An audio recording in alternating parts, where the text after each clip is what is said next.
Good morning.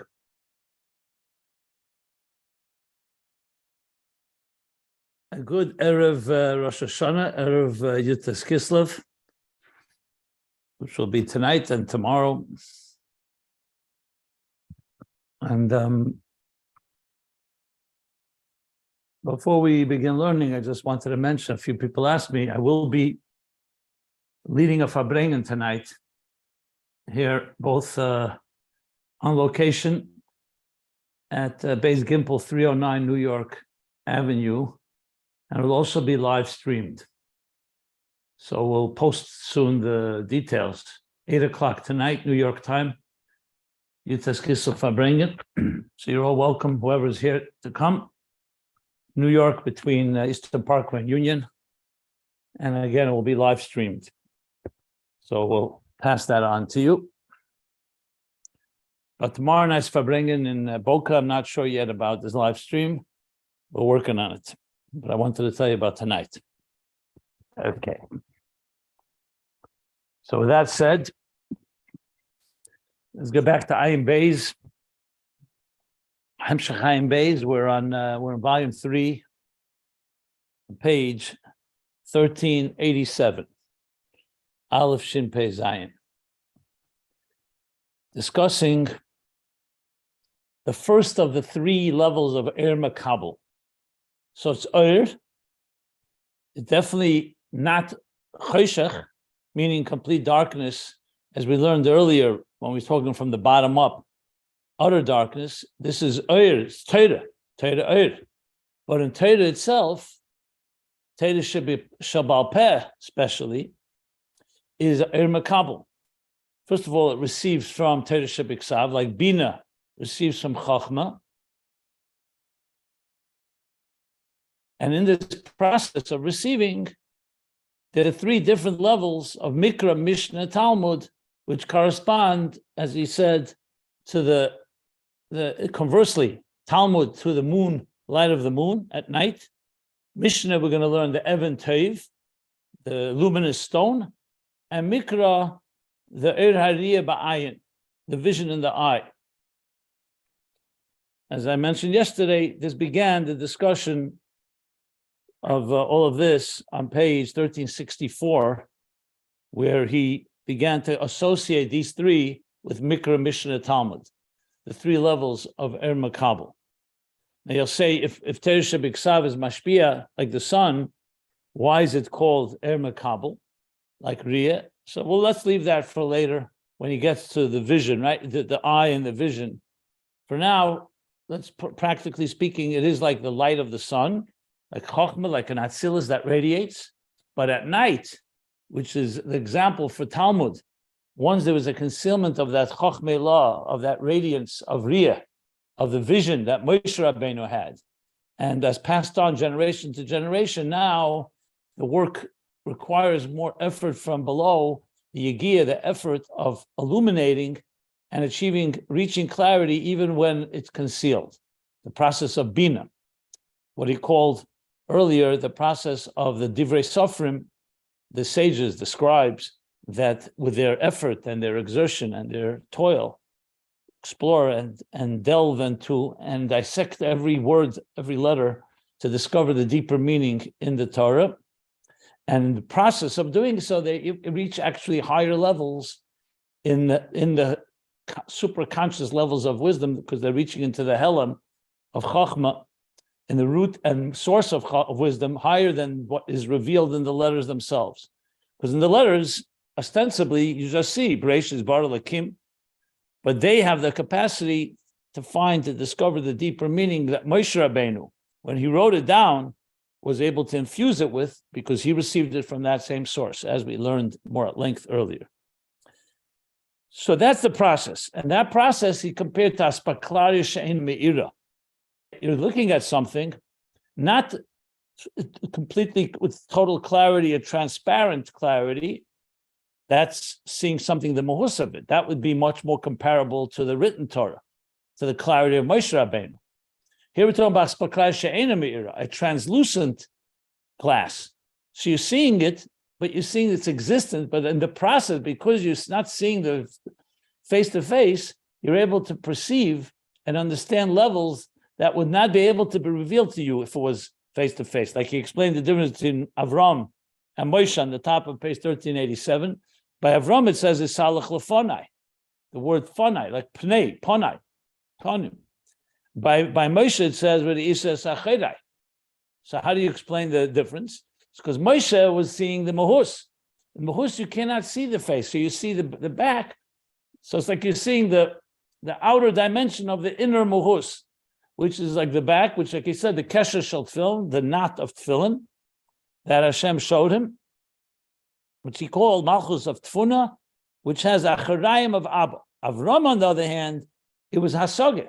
It was comprehension. It wasn't seeing the very experience of visualizing the divine. So through hasogah, you could have also gamba b'chinas haprimis, but it's yedias hametzias bilvad. You only know it's of existence. You don't know its personality. So its existence you can see further. Like he says, chacham adif minavi, that a wise person has some quality over a prophet, because the prophet sees the actual, the visual actual prophecy, and that gilei mahus mamish. And chacham is only hasagas hametzias, and nevertheless, a chacham is greater because with metzias you can reach a higher level. And he added the point that nevuah also comes from the top down. It's a revelation to us, and chachma comes from ayidei yigiyah magib madregel yeniyes. Okay, that's where we stopped. Top third of page 1387.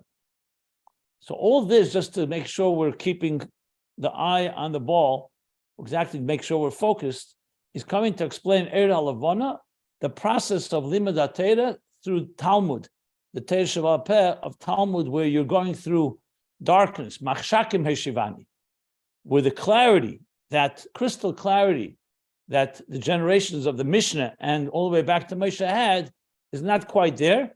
So through Talmud, through the process, like the moon shining at night. So it's never going to be as bright as the sun. We're not talking about La'asad Love in the future. We're talking about now. It's not as bright as the sun, but it has one feature. It illuminates darkness. So the sun doesn't shine in the dark.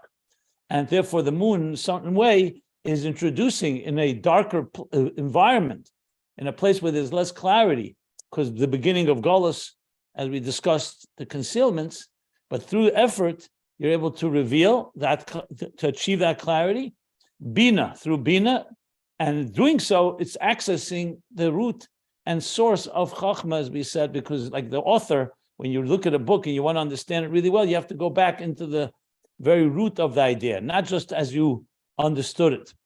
But so it's essentially, it's more of an understanding as opposed to the reality, the resonant reality of vision, but in the process, you are able to access more. But it's still Yediyas HaMetzias. Obviously, and I just repeat again, we want the best of both worlds, but he hasn't gotten there. That will be La'asad Love. We'll have the intensity of seeing Mahus, but also in a way that we can see the highest levels. Today, it's either or. Either if you want to see Mahus, it's going to have to be the acharayim of it, the outer dimension, as Moshe Rabbeinu was shown. If you want to see higher levels, it has to be through understanding, not through direct visual experience. But as I mentioned yesterday, means the eyes will come to a point where they will radiate much more than they radiate today, and they'll see things that we today cannot see. Like today, if you want to see the neshama, you can't see it with your eyes. You see the body. A neshama you have to perceive. You can imagine, you can visualize with your mind, but not see it as you see mamoshes, like tangibly and palpably as we see physicality. On the other hand, with our minds, we can understand levels of the neshama that are quite deep, even though we may not be able to see it. In the future, when the Asr Mashiach comes, when the material world will be so refined, we'll be able to see spirituality like we see physicality today. But that we're not discussing that right now. That's another level. Here we're talking about within the stages of existence, of history as we know it, the levels of clarity, and then the level of achieving clarity through darkness, so you reach a higher level. However, it's only mitzias. It's like knowing it exists, but not knowing its deep, its full personality. Muhus. Okay.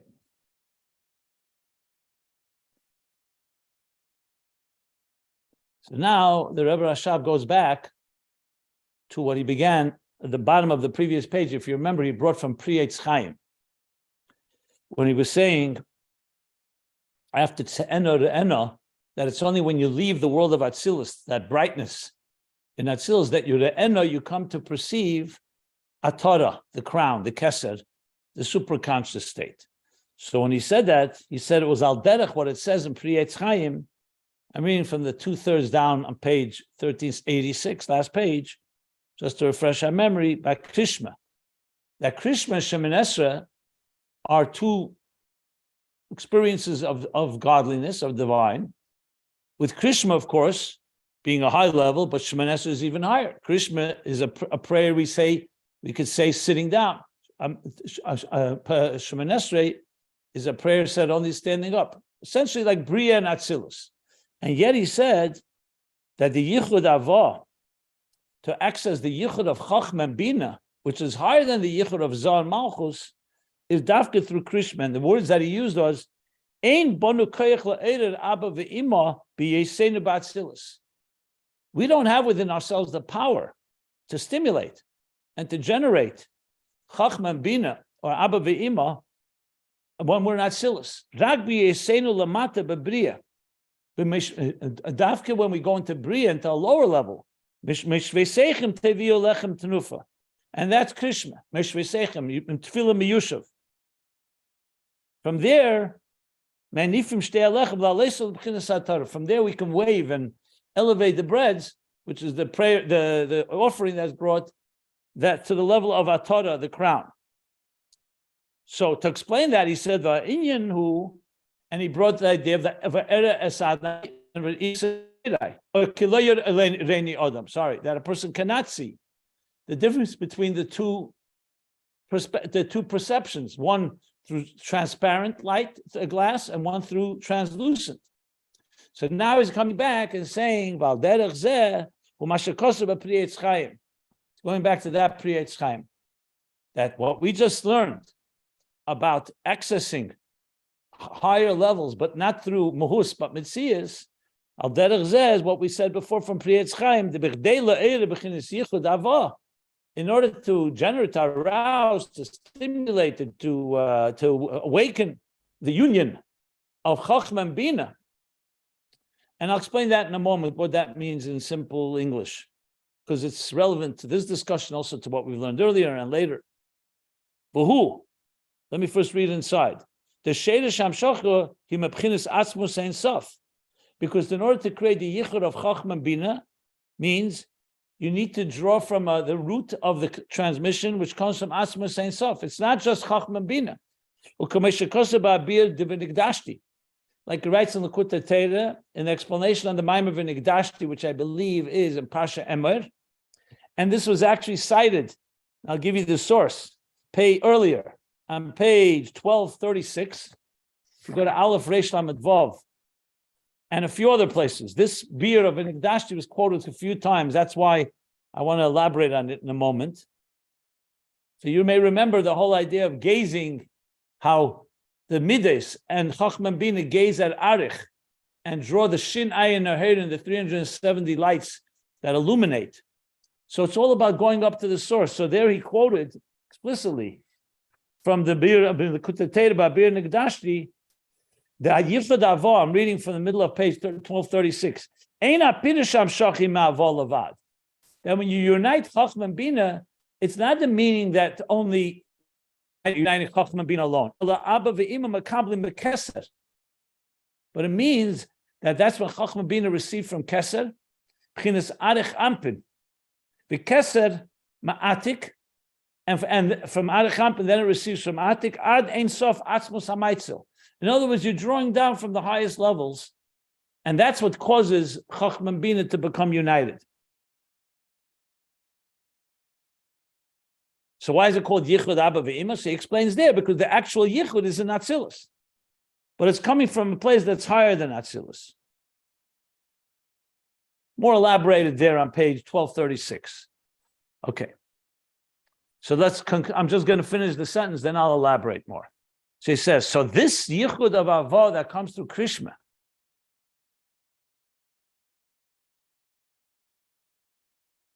which acts to access the root. Similar to what we said about learning Torah Sheba'al Peh, Talmud, that in order to understand on a lower level, you need to reach a higher level. Hu dafke b'yeseinu b'Biy'a, like he said, the language from Pri Etz Chaim. In Atzilus, we can't do it. It's dafke when we are in a Biy'a. B'chinas the bekeach b'Biy'a, the bekeach chazer, with the power of the refractive light that comes from the bottom up, that reflects, not the light that shines from above, like in Atzilus. Mibchinas hacheshach, which is coming from a dark state. Mamshichim madrega or madrega is alyenu yesef, madrega alyenu yesef, or also would say alyenus, a higher level. Okay, not finished, because now he's going to talk about that it goes both ways. That when you're in a lower place, you draw from a higher place, and in order to come down to a lower place, you need to originate, also go from a higher place. So both from the bottom up and the top down, this is required. The next step, he's going to speak about that. That if you want Amshachah to go farther, it has to be more powerful. Just like a simple light. If you want a torch to shine, let's say 100 feet or 100 yards, that's one thing. But if you want it to shine 1,000 yards further out to deeper darkness, you need to have a much more powerful torch. So he's going to speak about that as well. So it goes both directions. Both from the bottom up, meaning when we are struggling to try to understand something, when it's not clear. So that requires an effort and strain that leads us into reaching into higher states in order to draw down, like he said here with the Yichud Abba. And the same we're going to learn is the other way around, that in order to draw down something very far down, it needs to originate from a higher place. But we'll get to that. Let me just explain the idea of Yichud Abba and Kester. Let's somewhat decipher it from its cryptic language. Now, you're not going to hear something necessarily new right now, because I've discussed this at length much earlier, like I just cited back from, we're talking about over 150 pages ago. So the point is, if you recall, when we talked in the human, from the psychological perspective, and then I'll bring it back to the way it is in the spheres and in the worlds. So in the psychological perspective, when a child begins their journey, we all know a child's emotions and mind are both really immature. It's just like beginning to bud, like a seed beginning to sprout coming out of the ground. So though the child has all his faculties or her faculties from birth and from pregnancy, but the moichin has not yet fully developed, and the midas have not yet fully developed. So that's the early stage, we call it mutfa. The child is primarily reflexive, primarily impulsive, primarily emotion, based on its wiring, its emotional wiring. The child will cry when it's hungry, when it's tired, because for survival purposes, Hashem blessed it that should have at least that amount of consciousness and awareness. But you're not going to sit down with the child and say, okay, moyach shalit alalev, control your emotions. It's time to now contemplate on godliness. It's time to develop a havas Hashem and yiras Hashem. Child is not ready for that yet. They have a natural connection to God, yes, but it's not through Aveda. It's the way they are. So now starts the development. We learn 3 stages of that development. First, that the midas the mind begins to develop. As the mind develops, the midas develop. So a child then becomes conscious of his feelings. Like at a certain amount, maybe it's several months or the first years of a child, they're not just reflexive. An emotion could also be elicited. You could say something to the child will react. It still obviously grows slowly, and I'm not going to go through every stage right now, but I just want to point out that this develops until you have a full-blown adult. Well, before we get an adult, then goes the childhood years, age 9, age 7, and it comes to 11, 12, 13, where the mind has developed to the point that you can expect responsibility of the child. What does that mean? Well, because a child now can reflect, and you can expect that you can't expect that from a 5-year-old or even a 12-year-old. Now, the Torah designated that for a boy 13, a girl 12, is the age where the moichin begins to become enough where you can expect responsibility. Do not just follow your whims, your emotions. We all know the struggle continues, or else we wouldn't have a battle between the animal soul and the divine soul, which is the whole basis of Tanya. if it's because even as a full-blown adult with your greatest mind, we still have a struggle between the mind and the heart, between that divine soul that resides in the mind, the reflective mind, and the animal soul that resides in the impulsive heart, left side of the heart. But you can expect something. From a child, you can't expect that there should be that type of self-control and discipline. So point being is that this is all the development essentially of midas and moichin, to the point where real maturity is not just the chronological growth that every human being has, even without effort. Even if if there was no education and there was no avodah, a child will grow from a child into adult. A 20-year-old is not going to be similar to a 5-year-old, hopefully, at least externally. But when you add into the concept of avodah and work, where we actually work on ourselves, so our goal is to move away from our subjective emotions controlling our lives. In other words, you see something and you're tempted by it, or seduced by it, or whether it's a physical thing of food, whether it's drink, whether it's a person, or whatever it may be. The moyach shalat alev in the language of Tanya, chapter 12, is that you are disciplined, you're self-control, and you develop your emotions to begin to be attracted to more refined interests. Just like a child may be playing with a little toy in the ground, you would expect that someone older is going to enjoy reading a book, an intelligent idea, or doing a mitzvah. It doesn't have to be necessarily kedusha, but it'll be of a more sublime and a more elevated, a more mature interest.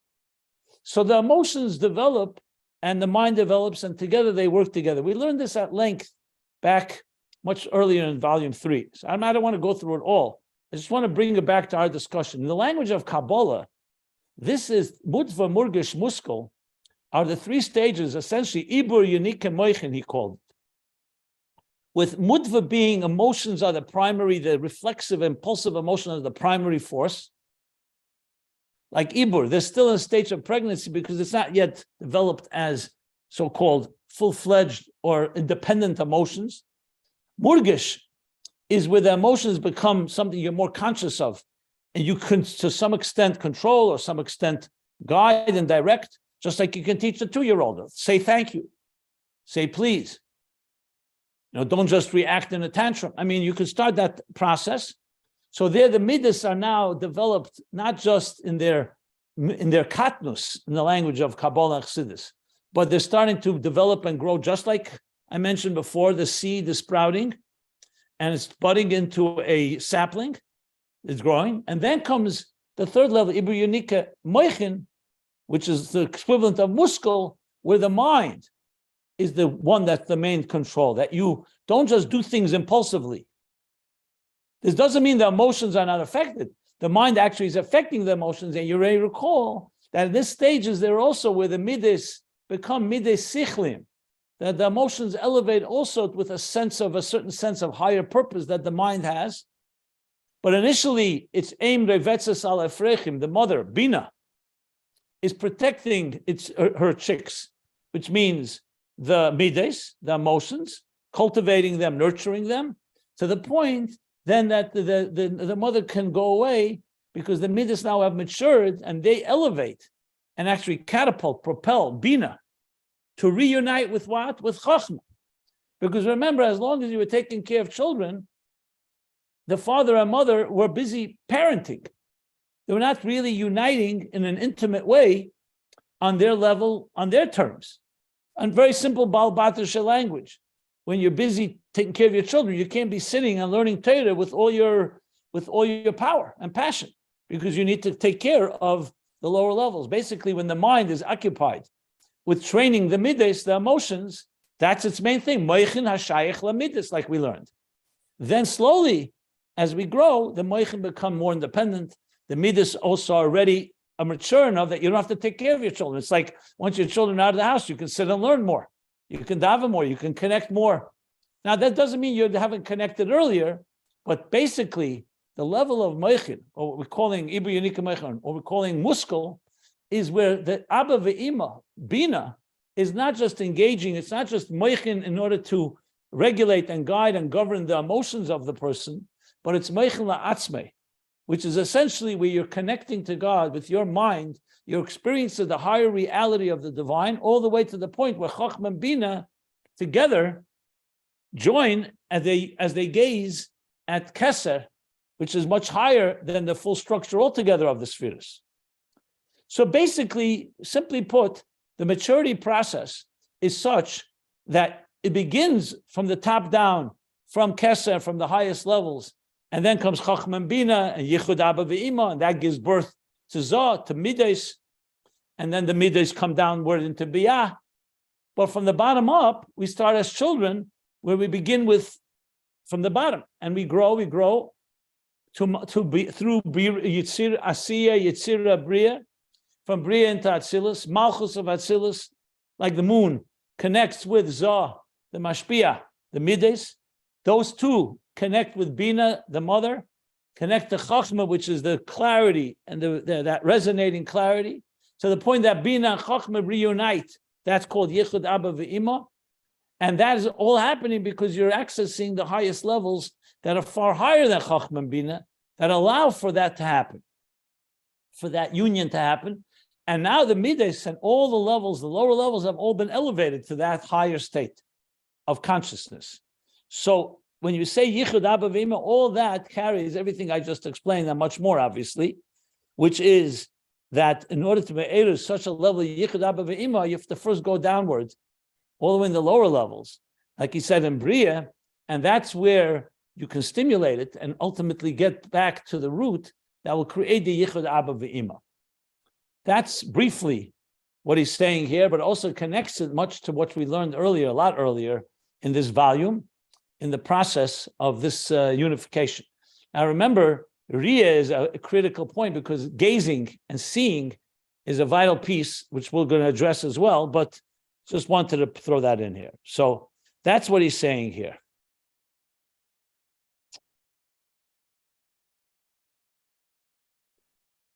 Earlier and later we will have learned, earlier we learned and later we will learn again, this basic principle that when a neshama comes down to this world, even though it's a darker world than Gan Eden in heaven and all the higher spiritual worlds, but it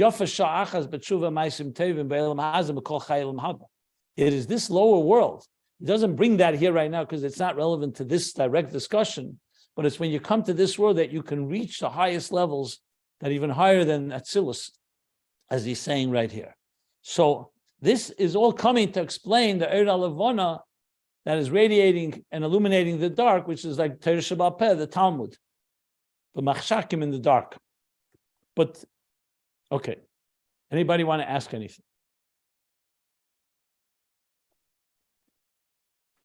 What Dafka is it about being in the darkness that enables us to reach higher than Atzilus?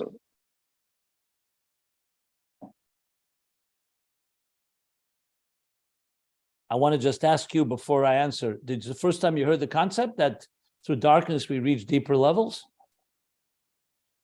No, not at all. So how do you explain it till now? How do you explain it? How do you understand this idea before? I'm not testing you. I just want to know how. I want to understand. Well, first of all, there's nowhere else to go when you're really in the dark, or so they hit ground zero. We talked about like the sewer. You sort of don't have any choice because you're not thriving in the darkness. So if you have any aspiration to do better, to thrive, to live, you're going to reach up, if you will, of course metaphorically, but look up. You're going to seek meaning. So you're going to look upward. Yeah, but that doesn't explain why it's more. But that doesn't explain why it's more. So I'm asking you, how did you, in all the Maimorim and Sichos you've learned, or anyone in this class, about how darkness reaches deeper levels, not just levels of light, deeper. How would you, anybody has any way of explaining that?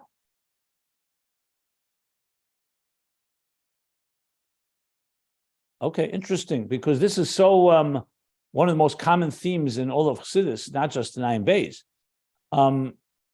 So first of all, he said it here already. The fact that you need to exert yourself more means you're going to have to exercise your muscles more. It's just like if you have to run farther or you have to overcome a handicap, you're going to exert much more energy than if you didn't. So that's on a very basic level. As soon as you're in a darker place, you need more energy. A person who is just living in the light does not have to dig so deep and doesn't have to therefore exert themselves. You'll see that people who have resistance or pressure or some form of obstacle, it causes you have to run deep, to dig deeper. So in generally, that's just a basic principle in life. You don't even need any deeper Kabbalistic or Chassidic explanation. Obviously, there's more explanations, but if that's enough, that's what, for our purposes, that is enough here, because that's what he's saying, Yegiya.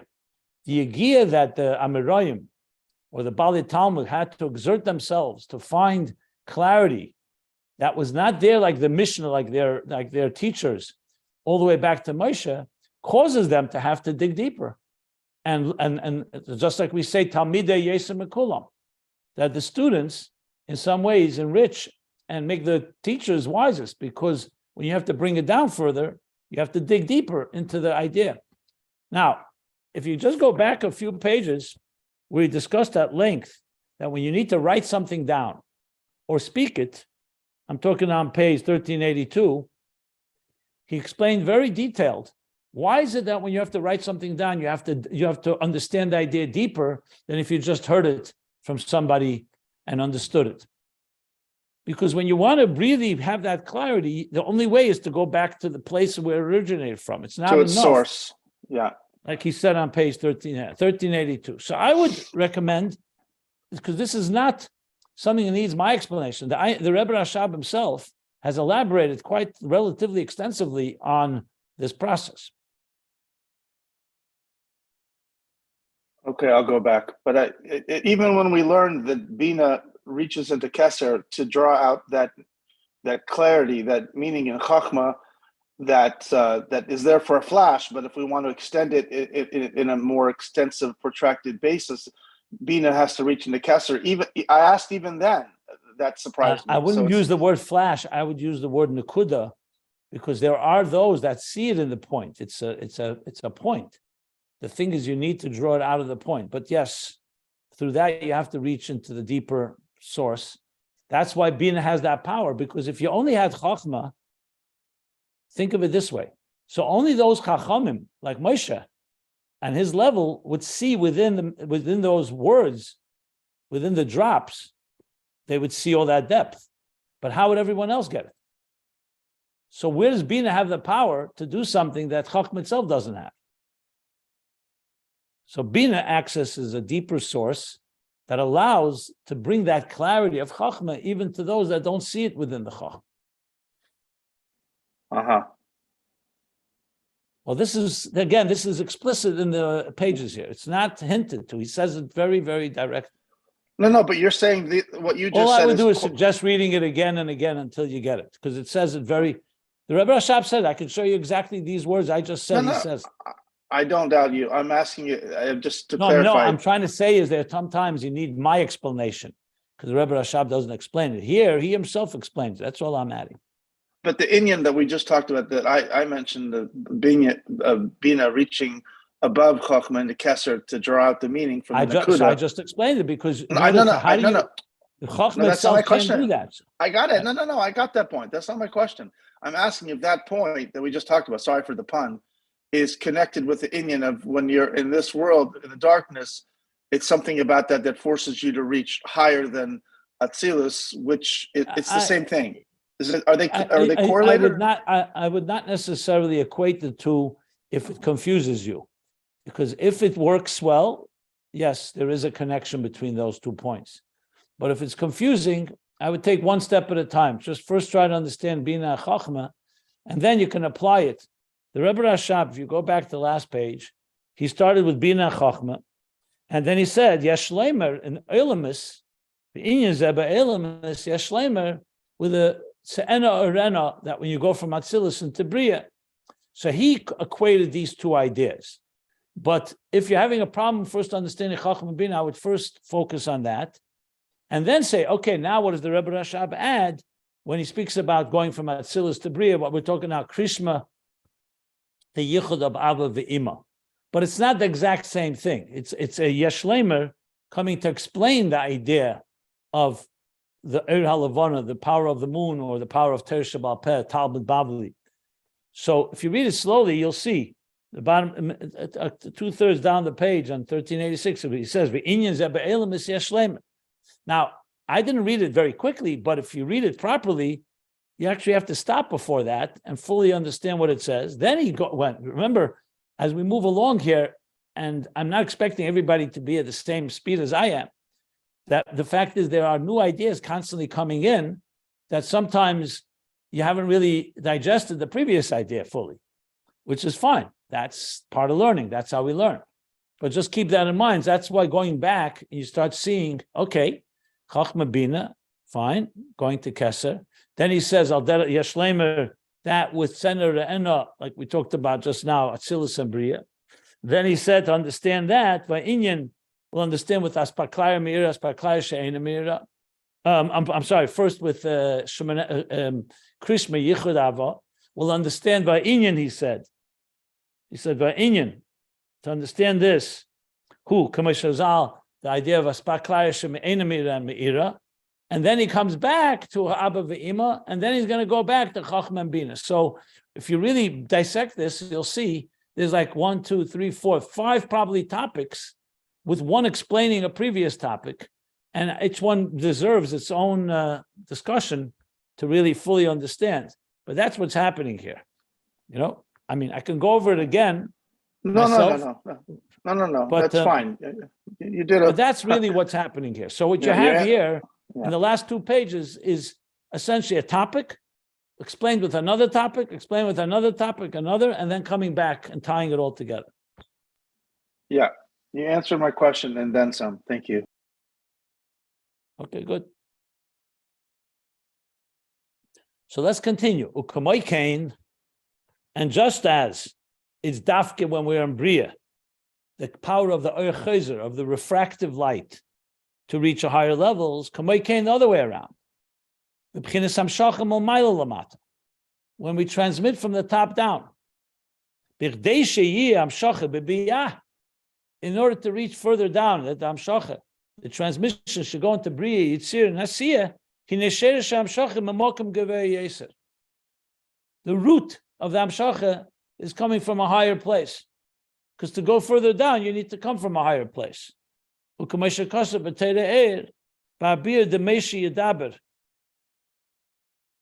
is going to be a little some Kabbalistic cryptic language, but let me read it and I'll explain. So in Teira Eir of the Alter Rebbe, and the explanation of the Pasuk Moshe Yadaber, he brings b'mashakosa be'idra Rabba.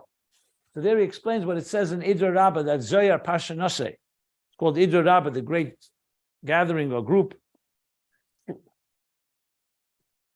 Talas, well, okay, let me read it. Talas Alman, the Nafki Mitikune Kadma. Okay, so we know there's Yud Gimel Tikune Dikna. There's the 13 essentially strands of the hair, of the beard, correspond to the 13 attributes of compassion. The Tikune Kadma is the first one. So it says the 3 worlds that come out of the first Tikkun, Shatlas Almin Hen Gimel Elam is Biy'a. The 3 worlds refer to the three Almin refer to the 3 worlds of Biy'a, Sir, Asir. V'hem Nimshachim Atikun Arishan the Yud Gimel Tikune Dikna. So you would think that Biy'a comes from the last of the 13 attributes or 13 levels. No, he says it comes from the Tikkun Rishon, because to go down further, you need to access a higher place. A higher place is able to give the power to go down further. In order for there to be the transmission into Biy'a, Sir, Asiyah, the root of that transmission comes from a higher place. Like I gave the example before, if you want to bring a light farther place, the farther you have to go, the stronger the light has to be. Or in the language of in quality, the higher the source it has to come from. Like we see a teacher that can explain an idea even to beginners, a profound idea is going to have to go much deeper into his mind than to explain it to people who are his peers, or people who are his colleagues or students that are on a higher level.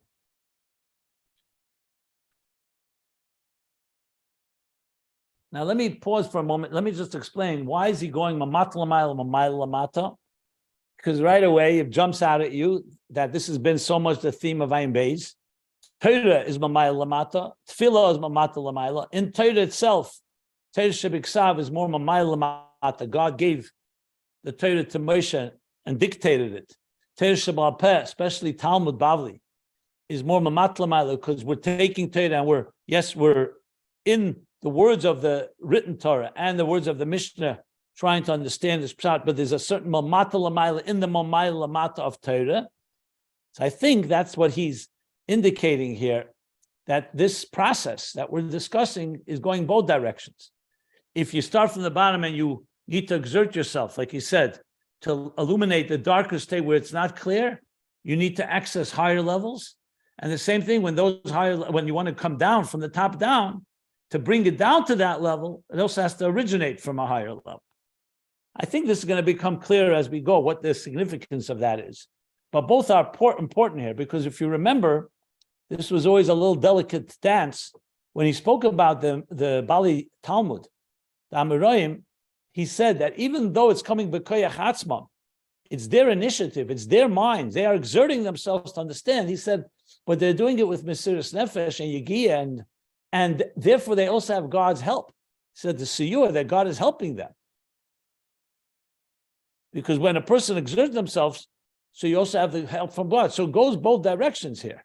We do our effort. That's why we talk very often about that the asusa de latata, when the seirus comes from below, from you, it reaches deeper than when it's given to you as a gift.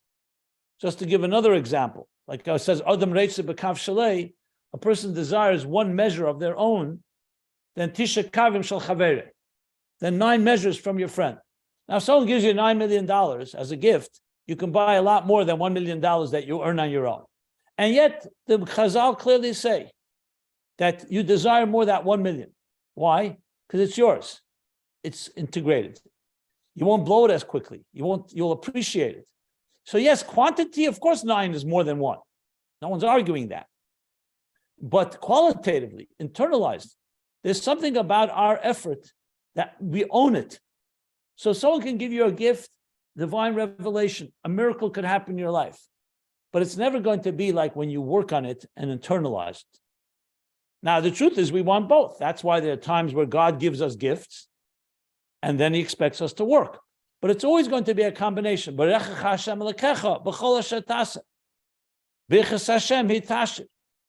will bless you in everything you do, but you have to do something. You have to make the keli. So the asusa de latata always reaches deeper. The asusa de le'ela is has more firepower. If you're talking about pure gilui, 9 is more than 1. But if you're talking about internalization and qualitative integration and all of that, 1 is more powerful than 9 in that sense. Kav shalei. So the same thing is here. The Torah is given from above, but Hashem said that's not enough. I don't want to just give you a Torah on a platter and now you have it all. You don't have to do anything. I want you to struggle. I want you to learn the Torah. Be a guy to be. You should struggle with it, toil, exert yourself, try to understand it. And I'm giving you different approaches, 49 ways to explain it this way and 49 this way. And there's methodologies and there's disagreements, even disagreements that came from the beginning from Moshe Rabbeinu's times. You need to work it out. Now, obviously, in the Talmud, it becomes even more accentuated or amplified because now there are things that are not clear because of the darkness. So there's a process in Torah that is our effort. There's the process which is given to us. And you really want a combination of both.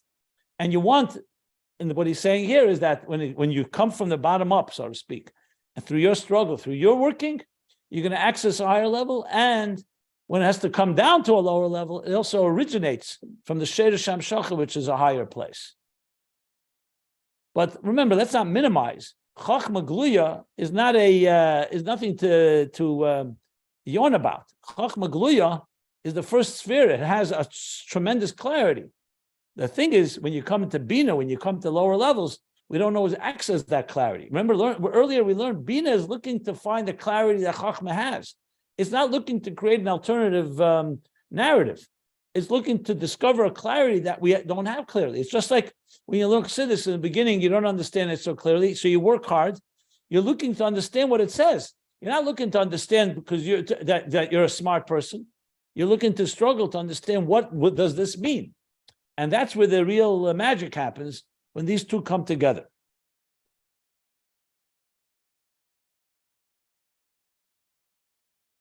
Okay.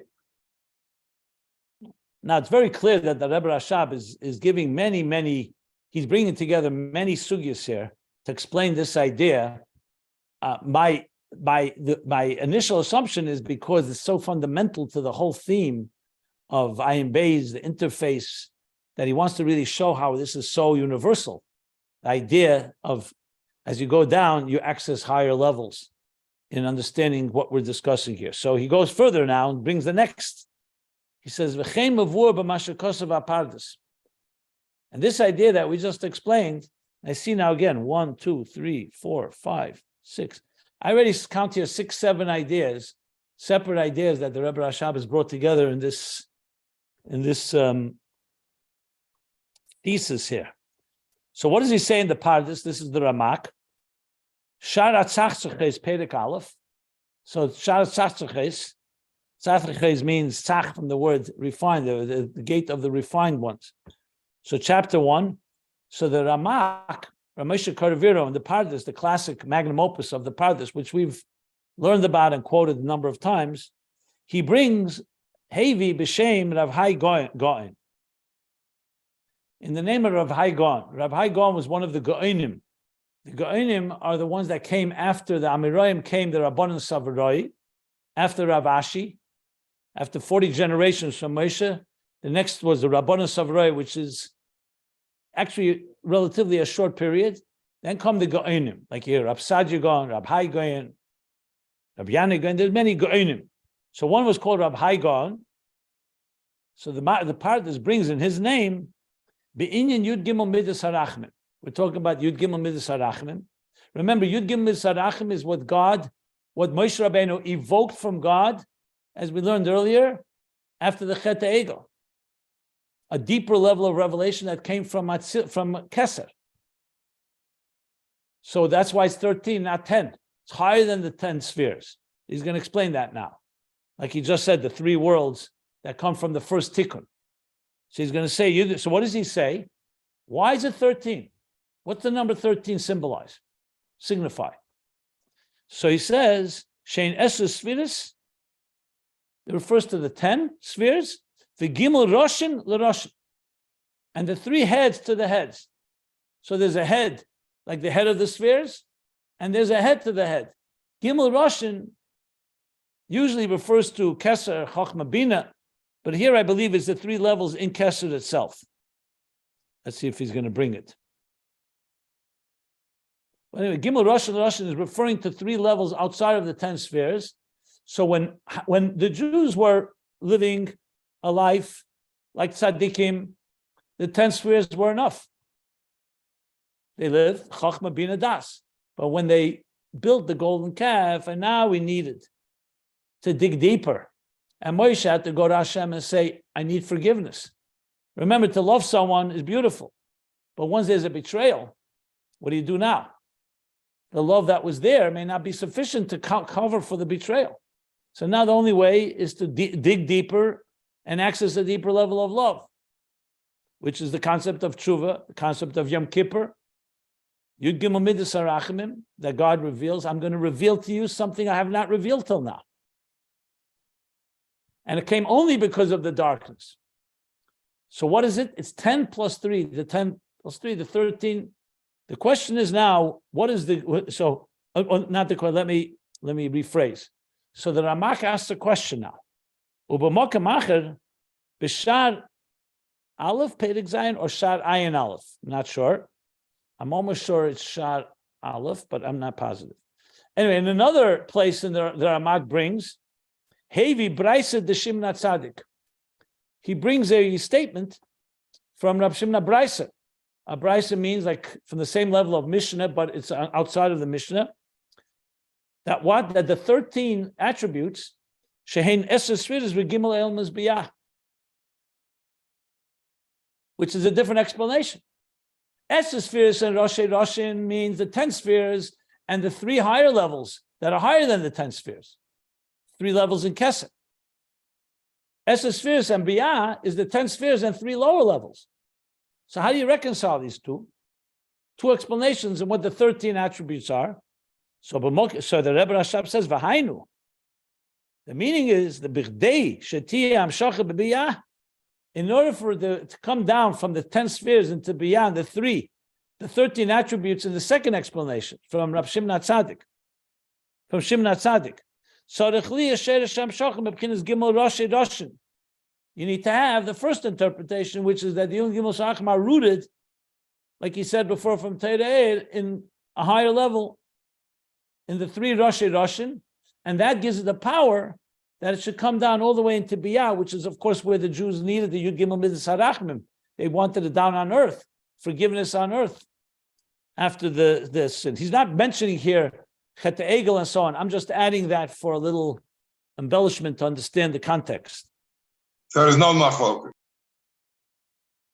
No, it's basically two manifestations of it, 2 expressions. It's root. It's 3, right? Also, does he come to say which of the 10 in What's the that? Let me just 13? finish. Let me just hold on. Let me just finish reading inside. What's that? The bederach klal zel b'chin is gimel rashen is the Atik. Okay, spells it out. What is the gimel rashi rashin? Is the gimel rashenis of Atik, all the way in Atik.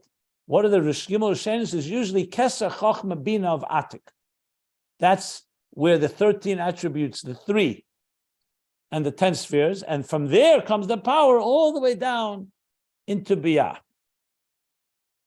Is it In simple English, when Moshe was on the mountain, it took 80 days, but what he did was he ultimately was able to reach deeper levels, so-called, in the Ein Sof, and all the way to the deepest levels in Atzmus Ein Sof, that he did not reach at Matan Torah. Matan Torah was a high enough level. But now, because of what happened, and he needed this forgiveness, he needed to reach all the way into the 3 Gimel Shenis of Atik to be able to draw down in a place after the betrayal and after the building of the golden calf. Okay, I'll stop here. Go ahead. It represents the Starshless plus 3 levels. But which is he going to say which one is the one in Chesed and which is who? He's not going to say. It's not here. Because he's not here to come to talk about Yud Gimel Midas HaRachmim. Here he wants to bring out a point that to go lower, you need to reach higher. In order to draw something lower, you need the Sherish has to come from. That's all that he wants to bring out here. There's not an explanation of the 13 attributes. It's just bringing this as an example or similar to what we learned before about the from Teira'ir, Flas Alman, and in context of what we're learning here about Talmud Bavli. Yeah. It's not over. He has more. The Rebbe Rashab is going to bring yet another sugya here. So there's going to be an 8th. Excuse me? Matan Torah did not reach Atik. You know what it says in Priyas Chaim, that till Mashiach comes, there's all the Giluim are from Chitzenius Atik, and Losid Love will be Primius Atik. I mean, what do you say? Everything is relative. Yom Kippur is higher than Matan Torah. Why don't you ask the question Al Pinigla? How could Yom Kippur be higher than Matan Torah? Is it? If it could be mechaper on something that the Eibishter was ready to kill them all, and Moshe was able to salach the kidvarecha. Yeah, Yom Kippur is Shabbos, the holiest day of the year. It's higher than Shavuos. I mean, what are we saying? We're not minimizing Matan Torah. I mean, it's like anything. What do you? That doesn't mean a tzaddik doesn't have the qualities of a tzaddik. Each has their quality. Matan Torah is a gilim al lamata. Matan Torah. Is Purim higher than Matan Torah according to the Gemara in Shabbos? Rab Shlomo.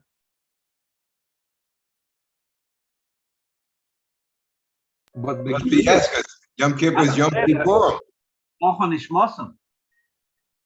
Yeah, but I'm asking, the Gemara says that by Matan Torah, Kimu v'Kibla Yehudim, because by Matan Torah, Moidar Rabba L'Raisa, they still could say, you forced it upon us. By Purim, they received it.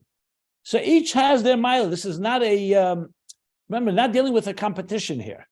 Each one has their quality. There's an element that comes from Yud Gimel Midas HaRachmim that wasn't there, that Gili was not there on that level. Just like we say, Talmud Vosik, Osir L'Chadash, Nitn L'Moshe Sinai. Everything was given at Sinai. By the way, Tshuva was also given at Sinai. Yom Kippur was given at Sinai. It's all part of Torah. However, the experience of it, bringing it out, came through the Chet HaEgel and the whole process that followed.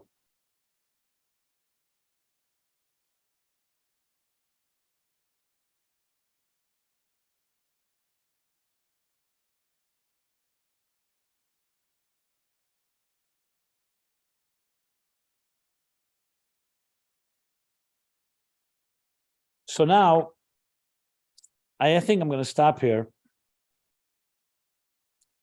because he's going to bring another example. The same idea, okay. But you need explanation. So we're going to stop here by the period, the Atik.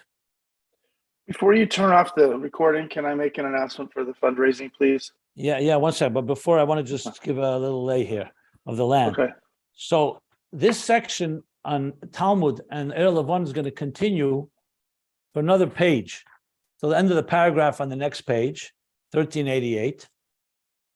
And then he's going to go to the Moshel of Evan Teiv of the luminous stone, which goes on Mishnah.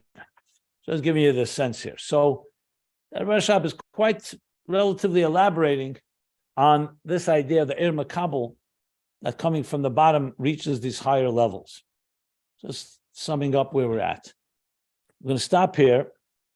As I mentioned, that there won't be a class now for a few days because I'm traveling. And so the next class will be, today's Monday morning. The next class will be a week from Wednesday morning. Unless I'm back early enough to teach on Tuesday, a week from tomorrow. Well, I'll let you know about that. But that's the plan. And you obviously can use this room. And we'll continue the learning. Now, as I mentioned before, there will be a Farbrengen tonight. On Farbrengen tonight, it'll be streamed live from Beis Gimpel on New York Avenue. You could please attend, 8:00, New York Eastern Time.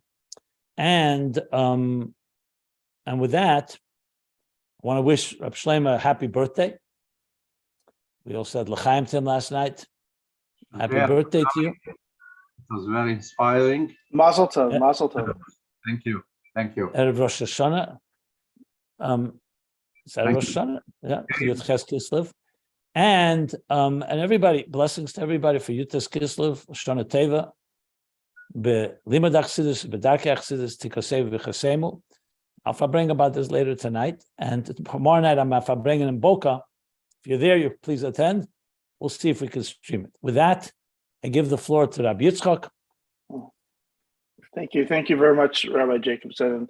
It's a perfect time on the Erev Yud Ches Kislev to appeal to everyone in this class regarding Rabbi Jacobson's annual fundraising campaign for his Meaningful Life Center, which will officially kick off to the whole public in a week.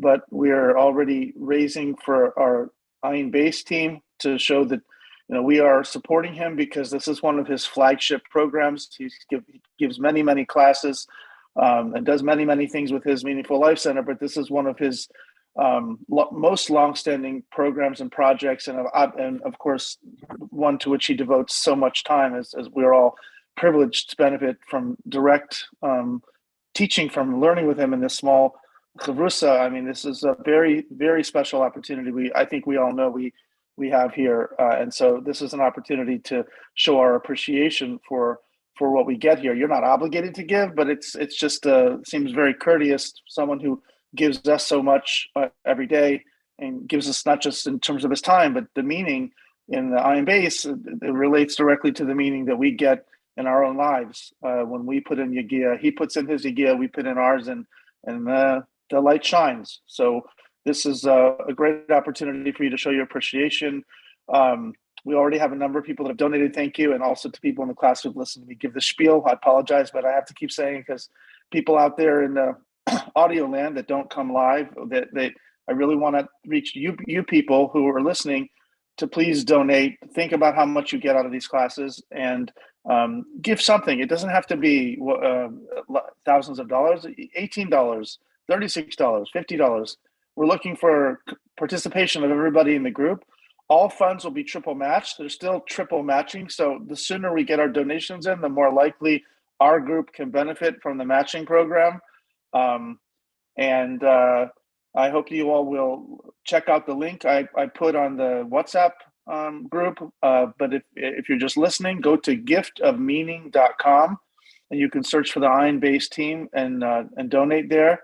And thank you all very much. Sorry for being a little bit of a ludnik, but that's my job here. And it's a mitzvah to give tzedakah. It's a mitzvah to ask people to give tzedakah. And on the Erev Rosh Hashanah of Chassidus, I can't think of a better time to make a donation, so that it should enhance your learning and your absorption of Chassidus, and it should bring you much light and much success in all things in your life. Thank you very much. Thank you, Yitzchok. Very nice. Thank you. And I appreciate everybody's support and help. I will give you a little news that just came in, that there are the matchers who are, thank God, matchers. We have matchers of 50,000 and 25,000 and maybe even 100 from a few people. So as a result of some of these matchers, we made the goal. Last year was $1 million goal. We're going to make it $1.5 million this year. Wow. The total campaign. If it all comes from the Ayin Beis class, I'll be very happy. But obviously, we're reaching out to everybody. Yeah. So far, I think we're still in the lead. I know it's early; it's a week before the official campaign, but you're very competitive, Yitzchak. That's good. In good ways, yes, I am. Yeah, no, I'm The lawyer. What do you expect? Okay, listen, I'm going to miss you guys. I'm going to miss you all, and but we'll be back shortly together. It's just one of the reasons I'm going is because of this campaign. Frankly, I'm going to Israel for this, and as well as I said, Yutas Kislev, but plenty to review here. So everyone, let me sign off here. So we're stopping here on page middle of 1387.